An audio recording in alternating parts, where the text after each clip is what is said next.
Assalamualaikum warahmatullahi wabarakatuh. Perkenalkan, nama saya Erik Israda sebagai guru kelas kalian yang mengampu materi desain grafis percetakan. Walaupun kita tidak bertatap muka karena anjuran dari pemerintah atas kondisi COVID ini, tapi tidak menghambat dalam pembelajaran materi desain grafis percetakan. Dan apa itu desain grafis percetakan? Desain dan grafis berasal dari bahasa Inggris, yaitu desain dan grafis. Desain artinya rancangan atau merancang, proses atau mengatur sesuatu sebelum bertindak. Sedangkan grafik adalah gambar atau perwujudan huruf, tanda, dan simbol. Jadi, desain grafis percetakan didefinisikan sebagai kombinasi kompleks antara kata, gambar, grafik, foto, dan ilustrasi yang membutuhkan pemikiran khusus sehingga dapat menghasilkan sesuatu yang berguna dalam bidang gambar. Desain grafis adalah suatu alat untuk menyampaikan pesan kepada masyarakat dengan beragam media seperti huruf, gambar, dan lain-lain agar mudah dipahami atau dimengerti oleh orang banyak. Tentu kita tahu bahwa di sekitar kita tak lepas dari gambar visual seperti baliho, spanduk, brosur, banner, stiker yang begitu banyaknya. Itu adalah contoh dari karya desain grafis. Orang yang membuat desain grafis disebut perancang grafis atau sering disebut dengan desainer grafis. Adalah profesi yang menciptakan ilustrasi, tipografi, fotografi, atau grafis motion. Seorang desainer grafis menciptakan karya untuk penerbit, media cetak, dan elektronik seperti majalah, brosur, iklan, undangan yang sering kita jumpai.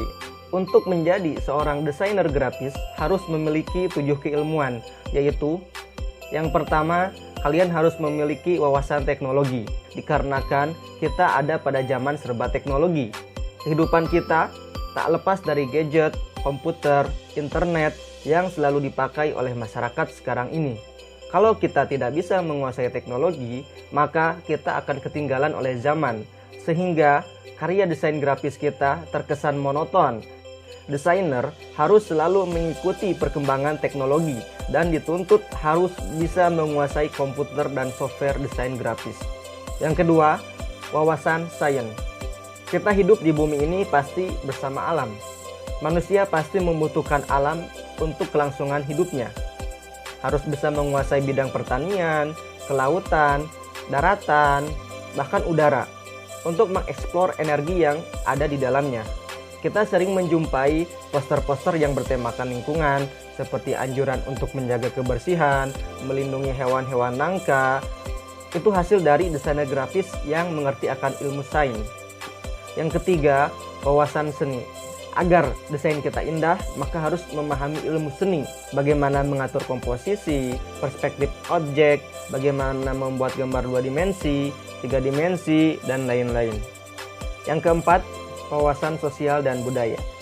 Seorang desainer grafis harus mengerti akan budaya tiap daerah, karena tiap daerah memiliki budaya yang berbeda-beda. Karya desain grafis kita harus bisa diterima oleh adat ataupun budaya masyarakat setempat. 5. Wawasan filsafat atau etika. Filsafat adalah pola pikir atau menyusun kata seperti kiasan, ungkapan, atau makna. Dalam desain grafis harus bisa memberikan makna yang dapat dipahami oleh masyarakat. Objek, bentuk, simbol bisa memberikan makna ataupun warna-warna di alam ini memiliki makna yang berbeda-beda. 6. Kemampuan olah nirmana. Nirmana adalah cara bagaimana kita bisa peka terhadap lingkungan kita, bagaimana membuat suatu karya yang indah dengan unsur-unsur yang terdapat pada nirmana, seperti titik, garis, tekstur, warna, dan lain-lain, yang dikombinasikan menjadi karya yang indah dan prinsip-prinsip yang akan kita pelajari nantinya pada materi nirmana. Software desain grafis. Software adalah alat untuk membuat karya desain kita. Contohnya ada software CorelDRAW, ada Adobe Photoshop untuk editing foto, ada Adobe Illustrator untuk pembuatan banner, logo, stiker, dan lain sebagainya. Tentunya kalian bertanya-tanya, buat apa sih belajar desain grafis percetakan itu? Kita akan menjadi apa nantinya? Nah, untuk menjawab pertanyaan kalian, di sini saya akan bahas lingkup kerja desain grafis. Yang pertama, percetakan. Di sini kalian bisa bekerja sebagai seorang desainer untuk pembuatan brosur, banner, stiker, majalah, dan lain-lain. Kalian bisa bekerja di perusahaan percetakan atau membuat jasa desainer percetakan sendiri. Yang kedua, produsen dan supplier material cetak. Kalian bisa menjadi seorang penyedia bahan-bahan cetak seperti kertas, bahan banner, tinta, karena desainer grafis itu dididik untuk menguasai berbagai macam alat-alat cetak. Yang ketiga, jasa komunikasi pemasaran.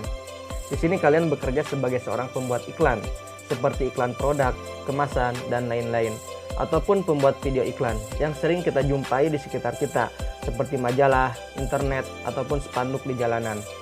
4. Fotografi dan ilustrasi.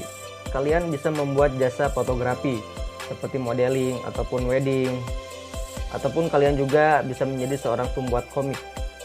5. Industri dan manufaktur. Kalian bisa bekerja di perusahaan besar seperti seorang desainer grafis di dalamnya, dikarenakan pasti dimanapun desainer grafis dibutuhkan di berbagai perusahaan. 6. Internet. Kalian bisa menjadi pembuat konten-konten di internet seperti menjadi seorang YouTuber ataupun menjual produk-produk kalian di pusat penjualan online. Tentu kita akan membuat produk yang semenarik mungkin dengan kemampuan desainer grafis kita. 7. Komputer, hardware, dan software. Kalian bisa membuat aplikasi game untuk Android ataupun software-software lainnya, dikarenakan sekarang ini banyak sekali bertebaran software di Android. 8. Jasa konsultasi desain. Kalian bisa menjadi konsultan bagaimana membuat desain yang menarik kepada orang lain. 9. Media cetak elektronik. Kalian bisa bekerja di surat kabar ataupun televisi sebagai